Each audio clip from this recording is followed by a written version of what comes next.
আসসালামু আলাইকুম ভিউয়ার্স, তোমাদেরকে আমি দেখিয়েছিলাম এর আগে এই কাঠি পুড়িয়েছি পাট বোনার জন্য।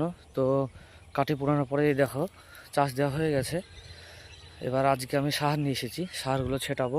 তারপরে আজকে সার ছেটানোর পরে বান টান দিব ভুঁয়ে। তারপর কালকে আগামীকাল পানি ভরে দেবো, তাহলেই মোটামুটি পাট বোনা হয়ে যাবে। তো এই দেখো এখানে সার আছে, এই দেখো এই সারগুলো এখন এই বস্তাতে, এখানে এই বস্তাতে মিশাবো। মিশানোর পরে তারপরে দিব, পুরো পুরো ভুঁয়ে ছিটাবো। তোমাদেরকে দেখাচ্ছি, চলো। দেখো সাহারগুলো ঢালতে হবে, কারণ এখানে দুই রকমের সাহার আছে, তাই।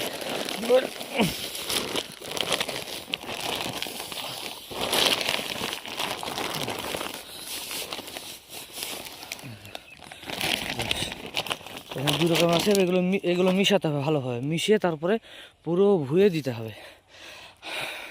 আর ওই দেখো ওখানে আমার গাড়ি আছে, ওখানে গাড়ি, এই দেখো গাড়ি, এখানে গাড়ি রেখে আমি এসেছি। তো আজ প্রায় 3-4 বছর পর আমি 4 বছর পর মাঠে নেমেছি, মাঠের কাজ করতে। আগে অনেক করেছি ছোটোতে, তারপরে এইদিকে স্কুলে ঢোকার পর থেকে আর সেভাবে কাজ করা হয় না। আর ওগুলোকে দেখো এভাবে ভালোভাবে মেশাতে হবে। তলে তলে আছে আর এক রকম, এই দেখো এগুলো মিশিয়ে তারপরে দিতে হবে। ভালোভাবে মেশাবো, মেশানোর পরে পুরো মাঠে ভালোভাবে ছিটিয়ে দেবো। মানে আমার যতটা ভুঁই আছে, আমার ভুঁয়ে ভালোভাবে ছিটিয়ে দেবো, তারপরে কালকে জলে ভরে দেবো।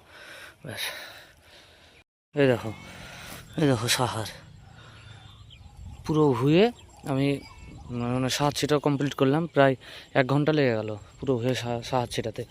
তো সাহার ছিটানো হয়ে গেলো, এবার আমি বাড়ির উদ্দেশ্যে রওনা দিব। তারপরে আগামীকাল আবার জল দেওয়ার জন্য আসবো, তখন জল দেওয়াটা তোমাদেরকে দেখাবো।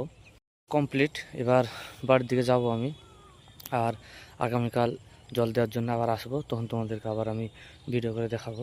আর সঙ্গে কেউ ছিল না, থাকলে আমি ক্যামেরাটা ধরতে দিতাম। আর হাত পুরো, এই দেখো পুরো কাদা কাদা হয়ে গেছে, এগুলো সব সাহার। এগুলো মানে হাত ঘেমে গিয়েছে, তো ঘামার পরে এইরকম হয়ে গিয়েছে। তো এই দেখো এটা হচ্ছে আমার ভুঁই, আর এখানে একটা খেজুর গাছ আছে।